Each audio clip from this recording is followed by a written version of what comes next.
Kaniya Kewan, Siyabend û Xecê, Evdal û Gulê. Hunermendê ciwan Müslih Uçar piştî ku konservatwara zanîngeha Dîcleyê xelas kir, kilam û usûlên muzîka herêmê di albûma enstrûmental ya bi navê Qeyrîna Bêdeng de da hev.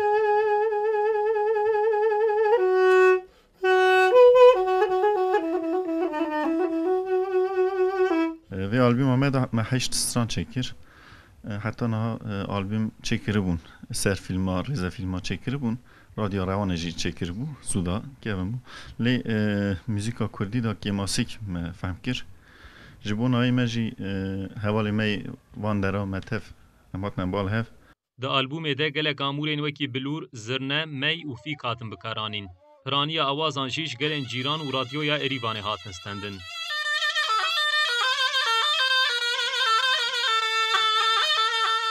Ji bo van muzîka tabii ustayê me mezin em wana jî mezav anî vîra xwe me wan jî gelek guhdar kir. Mesela ji wan ustayek Ermenî Dijwan Gasparyan û xwê Duduxê mamosteyê me mesela Agîtê Cimo Radyo Rewanê me wana jî zav guhdar kir. Hinekî me wir jî mezeve bûn.